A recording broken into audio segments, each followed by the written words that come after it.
Hello everyone, welcome to Words Education. Today we will discuss some numericals on Gauss theorem and electric flux. Let us take the first one. A point charge plus 10 microcoulomb is a distance 5 cm directly above the center of a square of side 10 cm as shown in figure. एक point charge है plus 10 microcoulomb का, वो एक square के जिसकी 10 centimetre side दे रखी हैं उसके सेंटर से 5 सेंटीमीटर्स क्या है वो directly above the centre, centre से अबव है, यहाँ प्लेस्ड है वो. ठीक है, एक स्क्वायर है जिसकी साइड्स 10 सेंटीमीटर्स दे रखी हैं, उसके सेंटर से 5 centimetre directly above the centre of square जो है वहाँ पर क्या है, एक चार्ज प्लेस्ड है जिसकी वैल्यू है प्लस 10 माइक्रोकूलम. इस तरह का क्वेश्चन है. What is the magnitude of the electric flux through the square. अब बताएं कि इस चार्ज की वजह से कितना इलेक्ट्रिक फ्लक्स जो है उस स्क्वायर में से क्रॉस कर रहा है, ये क्वेश्चन है. क्लियर है. इन्होंने हिंट दे रखी है. Think of the square as one face of a cube with edge 10 centimetre. इन्होंने कहा है कि उस स्क्वायर को क्या करना है, एक लेके चलो कि वो किसका फेस है, क्यूब का फेस है जिनकी साइड्स भी कितनी है 10-10 सेंटीमीटर है. ये सोच के चलो जो आपके पास जो ये वाला स्क्वायर है वो क्या है, एक फेस है क्यूब का. ठीक है, तो अगर हम इसको यहाँ पे रखें तो क्या ये क्यूब है. ठीक है, इस तरह से बन गया ये, और इससे 5 सेंटीमीटर ऊपर यहाँ ये चार्ज लाई कर रहा है. तो देखो ड्यू टू सिमेट्री आपको दिख रहा है कि ये जो चार्ज है, जब क्यूब हमने कहा कि इसको एक क्यूब का फेस लेके हम चलें कि ये क्या है, एक क्यूब का क्या है, फेस है, तो चार्ज कहाँ है, सेंटर में लाई कर रहा है क्यूब के. ठीक है, तो ये तो क्या बन गया, एक ऑलमोस्ट ये क्या बन गया, एक सेंटर पे है क्यूब के गॉसियन स्फीयर. ठीक है, गॉसियन सरफेस बन गया ना, क्योंकि चार्ज है सेंटर पे लाई कर रहा है. ठीक है, और ये ड्यू टू सिमेट्री क्या हो रहा है, ये सभी जगह से क्या होगा, ये इसका डिस्टेंस सभी फेसेस से सेम होगा. ठीक है, तो अभी हमें पता है कि गॉस थ्योरम क्या कहती है कि अगर आपको कोई चार्ज दे रखा है, अगर बॉडी आपकी क्या है, क्लोज्ड है, तो कितना चार्ज निकलता है उसमें से, टोटल कितना फ्लक्स निकलेगा, टोटल जितना उसमें चार्ज है डिवाइडेड बाय एप्सिलॉन नॉट. अब तो इजी हो गया क्वेश्चन. ठीक है, तो अभी चार्ज क्यू है तो कितना जब हम अप्लाई करेंगे गॉस थ्योरम तो कितना इलेक्ट्रिक फ्लक्स निकलेगा उसमें से, जितना चार्ज है Q divided by epsilon not. तो पूरे के पूरे क्यूब में से कितना इलेक्ट्रिक फ्लक्स बाहर आएगा, Q upon epsilon not. Clear है ये. ठीक है, जब इन्होंने ये हिंट दिया कि ये किसका फेस है, एक ये क्यूब का फेस है, तो हमने देखा कि वो जो चार्ज है वो कहाँ लाई कर रहा है, सेंटर ऑफ द क्यूब. ठीक है, तो अभी हमें पता है कि अगर चार्ज यहाँ पे है तो वो टोटल कितना फ्लक्स जो है उसमें से बाहर आएगा according to Gauss theorem, q upon epsilon naught. ठीक है, पर अभी हमें इन्होंने तो क्या पूछा है, electric flux through a square, हमें एक स्क्वायर की वजह से निकालना है. ठीक है, तो इसमें तो कितने होते हैं, 6. ठीक है, तो 1/6 क्यू अपॉन एप्सिलॉन नॉट. ठीक है, टोटल जितना भी इसमें से फ्लक्स निकलेगा उसका क्या कर देंगे, 1/6 टाइम्स, उतना ही निकलेगा ना एक स्क्वायर से. तो क्लियर है. फिर तो फाई क्या होता है, क्यू अपॉन क्या हो जाएगा 6 epsilon not. Q upon epsilon not होता है, पर हमें एक स्क्वायर से निकालना है तो Q upon 6 epsilon not. Clear हो गया ये आपको. सिंपली गॉस थ्योरम अप्लाई की 1/6 और बाकी हमने इसमें वैल्यूज भरी. चार्ज की वैल्यू आपको पता थी, आपने एप्सिलॉन नॉट की वैल्यू पुट की और आपके पास टोटल इलेक्ट्रिक फ्लक्स निकल गया. सेकंड लेते हैं, इसी टाइप का है. A charge q is situated at the centre of an imaginary hemispherical surface as shown in figure. Using Gauss theorem and symmetry considerations determine the electric flux due to this charge through the hemispherical surface. क्या आपके NCERT के problems हैं, आपके NCERT की book की है. Okay, देखो इसमें क्या कहा है इन्होंने कि एक चार्ज जो है आपके सेंटर पे है किसी इमेजिनरी हेमीस्फेरिकल सरफेस के, इस तरह से कोई है सरफेस, इसके ये आपको पिक्चर दे रखी है और यहाँ पे चार्ज Q यहाँ पे लाई कर रहा है। इन्होंने कहा कि अब बताओ कि इस चार्ज की वजह से कितना इलेक्ट्रिक फ्लक्स निकल रहा है, इस वाले चार्ज की वजह से। तो हम कैसे निकालेंगे यहाँ पे? तो अभी ये तो क्या नहीं है, ये तो एक, यहाँ तो हम गॉस थ्योरम अप्लाई नहीं कर सकते। क्यों? क्योंकि ये तो क्लोज्ड बॉडी नहीं है, ये तो ओपन है, हेमिस्फेरिकल है ये, और यहाँ पे चार्ज दे दिया है इसके सेंटर पे, ठीक है। तो यहाँ तो हम गॉस थ्योरम अप्लाई नहीं कर सकते क्योंकि ये क्या नहीं है, इसमें गॉसियन सरफेस नहीं है, क्लोज्ड बॉडी नहीं है ये। ओके, अच्छा, अब क्लोज्ड बॉडी नहीं है तो हम इसको क्लोज बॉडी बना देते हैं। देखो कैसे, देखो इस तरह से है आपके पास, ये थोड़ा ऐसे बन गया, देख लेना, ये इस तरह से है, ठीक है। अब इसको क्लोज करना है, मीन्स क्लोज करेंगे तो क्या कर लेंगे हम, यहां से इसको खुद ही क्लोज कर लो, ठीक है। अगर हम इसको ऐसे क्लोज कर देंगे तो क्या बन गया, ये पूरा का पूरा क्या बन गया, गॉसियन सरफेस। गॉसियन सरफेस बन गया कि नहीं बन गया ये? और ये चार्ज कहां पे लाई कर रहा है, अब सेंटर पे। अब आप क्या अप्लाई कर सकते हो यहाँ पे, गॉस थ्योरम। स्फेरिकल सरफेस बन गया ये तो पूरा का पूरा, ठीक है। और यहाँ हम गॉस थ्योरम अप्लाई कर सकते हैं। Total flux through entire spherical surface क्या हो गया, क्यू, जितना उसने चार्ज एनक्लोज किया हुआ है, Q upon epsilon not.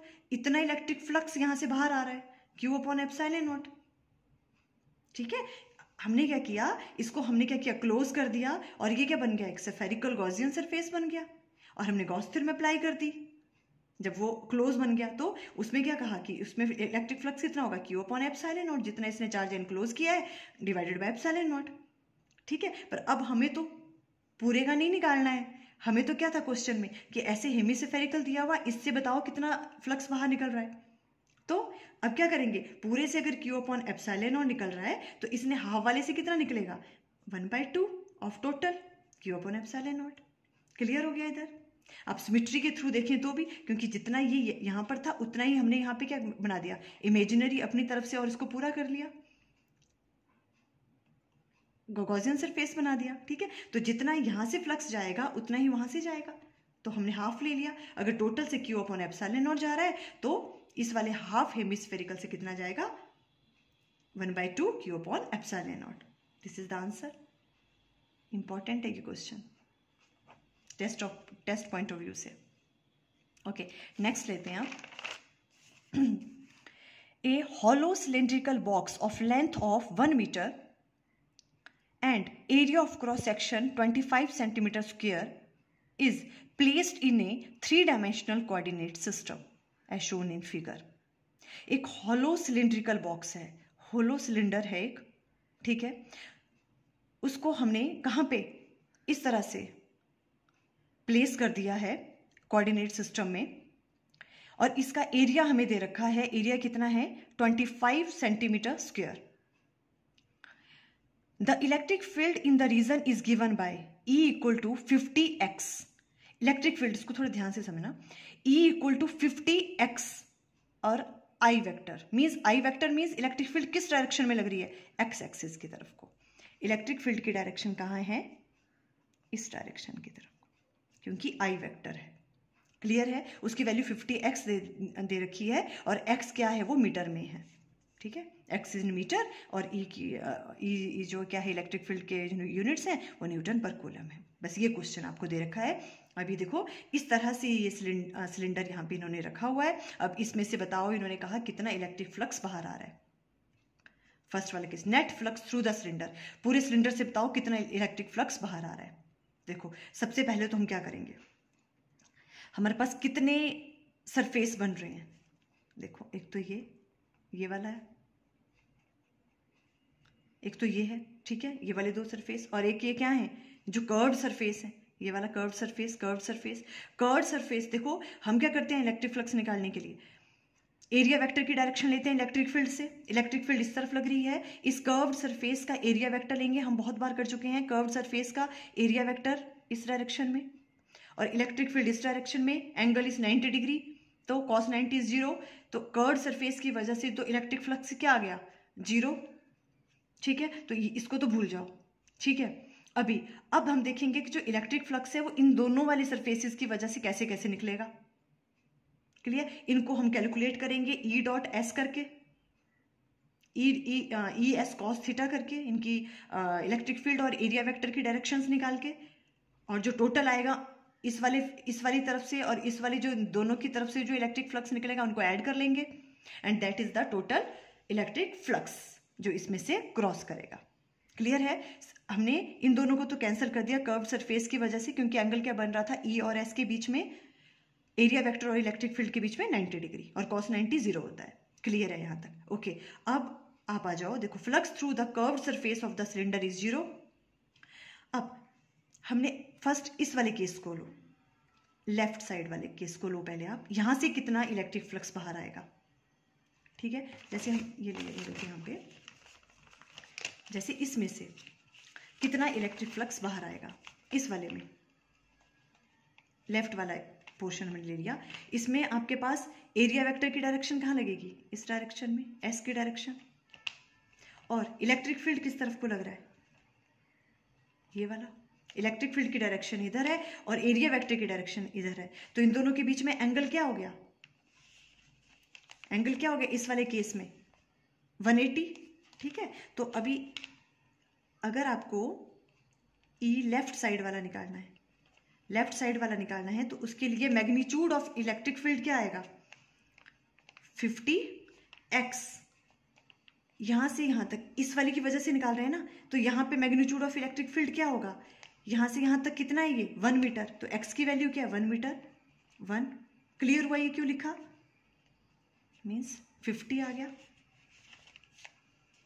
Magnitude of electric field, क्योंकि 50x हमें ये वैल्यू दे रखी है, ई की वैल्यू क्या है 50x इंटू आई, एक्स कितना यहां से यहां तक कितना चला वो 1 मीटर, तो 50 मल्टीप्लाई बाय 1 इज 50 न्यूटन पर कूलम, इधर से हो गया ये। ओके, अब इस वाले के लिए हम क्या निकालेंगे, फ्लक्स, फ्लक्स कैसे लेते हैं, ई क्या लेंगे, E S cos of theta, क्या आएगा, ई एस कॉस कितना आ गया थीटा की जगह, ये एस इस तरफ को डायरेक्शन है, ई इस तरफ को, दोनों के बीच में 180 का कॉस ऑफ 180 डिग्री। क्लियर?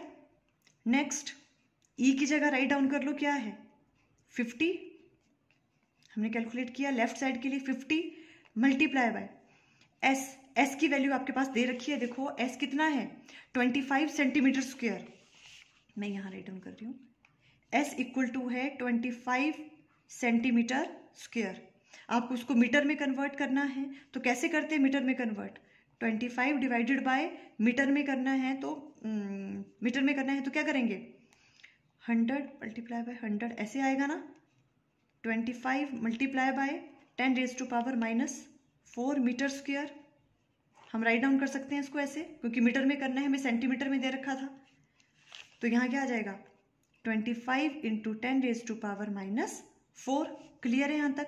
ई की वैल्यू, एस की वैल्यू हमारे पास गिवन थी, सिर्फ हमने मीटर में कन्वर्ट की, cos 180 क्या होता है -1, तो इसकी वैल्यू कितनी आ गई, ये कैलकुलेट करके जो भी आप करोगे कैलकुलेट, ये आ जाएगी 1250, साथ में माइनस आ जाएगा इंटू 10 रेज टू पावर -4, ये आ गया आपके पास लेफ्ट साइड से कितना फ्लक्स बाहर आ रहा है। क्लियर हुआ ये?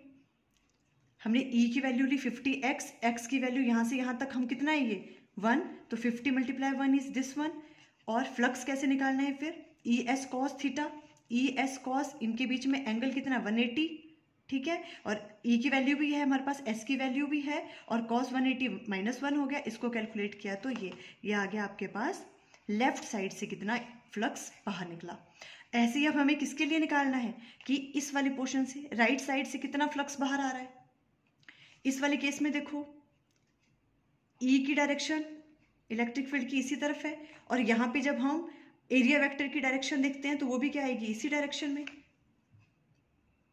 ठीक है, दोनों के बीच में एंगल क्या हो गया 0, तो cos 0 आएगा। ठीक है, सबसे पहले पर हम क्या करेंगे, इलेक्ट्रिक फील्ड की वैल्यू देखेंगे राइट साइड के लिए, राइट वाले के लिए, फेस के लिए, ठीक है, इस वाले सरफेस के लिए देखेंगे तो इलेक्ट्रिक फील्ड की वैल्यू क्या है यहाँ, तो 50x है, 50 मल्टीप्लाई बाय x। अब देखो यहाँ थोड़ा सोचने वाली बात है, x क्या होगा यहाँ पे, यहाँ 1 नहीं आएगा x, यहाँ क्या आएगा x 1, ये तो है 1, पर हम तो इसका निकाल रहे हैं 1, और ये कितना हो गया 1, 1 + 1 कितना हो गया, क्योंकि इसकी लेंथ कितनी थी 1, तो 1 + 1 कितना आ गया यहाँ पे 2, तो यहाँ पे इसकी वैल्यू आ गई 100 न्यूटन पर कूलम। बस यही डिफरेंस होगा इस वाले केस में जो है। देखो क्लियर है आपको, ये हमने अभी कैलकुलेट कर लिया लेफ्ट साइड वाले केस के लिए, ठीक है। लेफ्ट साइड वाला केस करके ये वाली वैल्यू आ गई हमारे पास, ठीक है। Magnitude of the electric field at the right face के लिए निकालना है आपको, तो पहले आप मैग्नीट्यूड ऑफ ई लोगे, ठीक है। इलेक्ट्रिक फील्ड का 50x है, 50 × x की जगह अब क्या आएगा, x की जगह अब 2 आएगा, क्योंकि यहाँ से लेके वहाँ यहाँ तक 1 मीटर हो गया, और उसके बाद इसकी लेंथ भी तो है, तो 1 + 1 = 2, तो यहाँ पे 2 आएगा, और ये आ गया 100। फिर आपने राइट वाले फेस के लिए भी वही किया, ये ई की वैल्यू आपके पास 100 होगी, और ये वाली एस की वैल्यू 25 × 10⁻⁵, और cos of the angle between them is 0, cos 0 = 1, तो ये कैलकुलेट करके ये वाला आ गया। आपने लेफ्ट साइड के लिए भी फ्लक्स निकाला, राइट साइड के लिए फ्लक्स निकाला, और फिर आप निकाल दोगे कि टोटल उसमें से कितना फ्लक्स निकल रहा है, उसको क्या करोगे, इन दोनों को आप ऐड कर लोगे, तो ये दोनों क्या हो गए, इसमें से ये माइनस करके जितना नेट फ्लक्स उसमें से निकलेगा, वो क्या निकलेगा, उसमें से नेट फ्लक्स कितना निकला 1250, और you can write like this one 1.250 × 10⁻⁻1 this one. ये नेट फ्लक्स की वैल्यू आ गई किस में से, इसमें से नेट फ्लक्स कितना निकल रहा है। क्लियर हो गया ये दोनों पहले ही कैंसिल हो गए थे, क्योंकि एंगल इनके बीच में क्या आ रहा था, ई और एस के बीच में 90 डिग्री। हमने इस फेज के लिए निकाला, हमने इस फेज के लिए निकाला इलेक्ट्रिक फ्लक्स, दोनों में नेट फ्लक्स उनको ऐड किया तो नेट फ्लक्स निकल गया, तो ये वैल्यू निकल गई। सेकेंड उन्होंने पूछा था charge enclosed by the cylinder, cylinder में पूरे के पूरे में कितना चार्ज है। देखो अभी हमें जब पता लग गया कि टोटल फ्लक्स कितना निकल रहा है, तो आप सीधी फॉर्मूला लगा दो गॉस थ्योरम का। हमें पता है φE किसके बराबर होता है, Q/ε0, और यहाँ से Q की आपके पास टोटल फ्लक्स की वैल्यू अब आप निकाल चुके हो, ठीक है। आपके पास फ्लक्स की वैल्यू है, तो क्या करोगे आप, यहाँ से चार्ज निकल जाएगा, चार्ज की value total flux into ε0। Total flux कितना है, ये वाला भी हमने कैलकुलेट किया, ε0 की वैल्यू पुट करी, और यहाँ से हमने क्या निकाल दिया, चार्ज की वैल्यू, सॉरी क्या है, चार्ज की वैल्यू निकल गई है वाली, ठीक है। ये क्लियर हुआ ना यहाँ पे, क्योंकि टोटल फ्लक्स क्या होता है Q/ε0, आपने यहाँ से Q निकाल दिया, टोटल फ्लक्स मल्टीप्लाई बाय ε0, और यहाँ से आपके पास Q की टोटल चार्ज की वैल्यू आपने फाइंड आउट कर ली, ठीक है। आई थिंक ये क्लियर हो गया। ओके बच्चों, don't forget to subscribe this channel. Thank you.